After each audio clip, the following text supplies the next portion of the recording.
Welcome back to Africa This Morning. We are now on Table Talk. Today is the International Day of the African Child. And today we are going to be discussing an issue that is hitting African children hard, that's substance abuse. Joining us to discuss this is Frederick Kiru Wanjiru, a motivational speaker and author of the book, What Kills Children. Thank you so much for joining us. Thank you very much, Welcome Barry. to Ebru Africa. Thank you.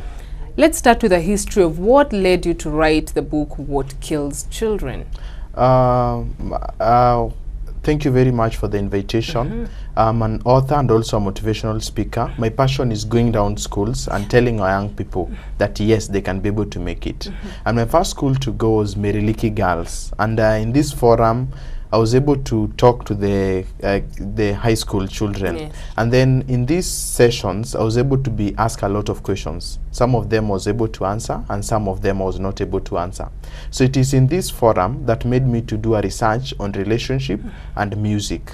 So it is after 2 years of doing round schools and also churches, and that's why I was able to pen down a book. I only thought that it is only Ngugi wa Thiong'o who can write books, but I knew very well that the teacher was teaching me in primary school and also in secondary. The composition and the insha is very, very important. Yes. The fact that music and other social functions influence the life of children, we are no longer at that point where children would grow naturally and we would believe that nothing would affect them. What is the scenario on the ground as a motivational speaker who has the opportunity to interact with children? What's happening with our children in schools? What is happening with the children in secondary schools, some of them, they are in identity crisis. Some of them, they know what they are doing. And some of them, they are just there. They are just there because they are following their friends, what they are doing. Peer pressure. Yes, it's all about peer pressure. But if you can be able to tell our young people that you indeed need to know yourself, then they will not fall into these temptations of drug and substance abuse. It is after realization of you knowing why are you here on earth. If you go to your creator will give you a purpose. Why are you here on earth? So it's just like a person who went to the office and got a message that was written, the person who has been hindering your growth has passed away. Join the rest of the people into the main hall. And this person was wondering, at least finally, this person who has been hindering my growth has passed away. Finally, let me go and join in the main hall. There is a funeral mass going on.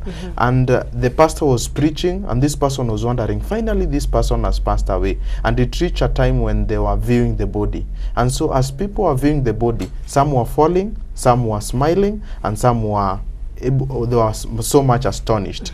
And so it reached that this man had to go and view the body. So after viewing the body, on the coffin there was a mirror. So immediately when you view the body, you actually see there is no body, so it's only a mirror. So you're the one who is hindering your own growth. Because you say, I cannot, serikali saidia, we say it is all about, I don't belong to a very wealthy family, I don't have a mom, I don't have a dad. I didn't have the right education, I didn't have this or that. So those are some of the things that hinder ourselves from growing and from going forth. Yes. I love the fact that the introduction that you made was when you presented your case to an institution, there are children who asked you questions that you are not able to answer. Most of the time you meet a motivational speaker, they always have the pressure of, I need to know everything. When you got to that point, you did not know everything as you were being presented with questions from kids in institutions.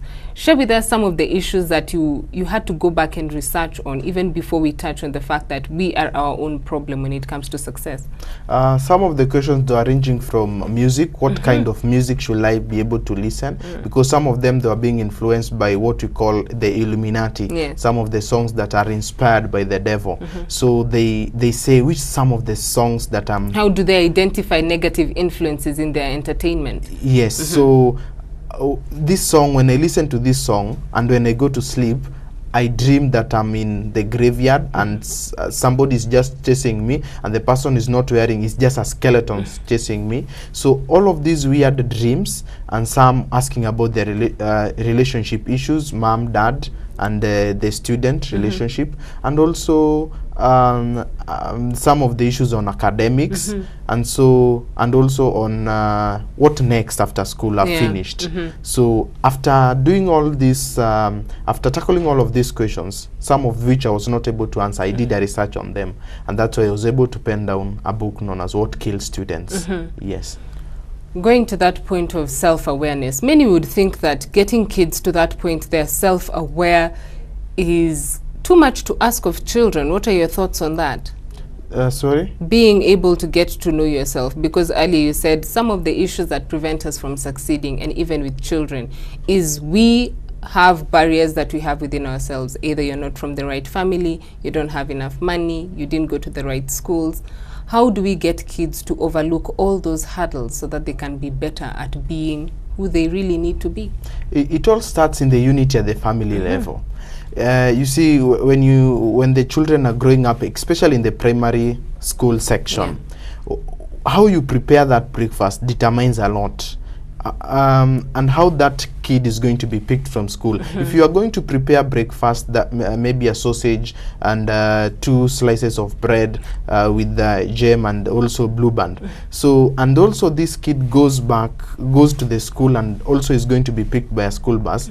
But also there is another kid who has only taken strong tea together with no anything to accompany that, and then only walks to the school and backs. So these 2 kids, they are being brought up in 2 totally different environments.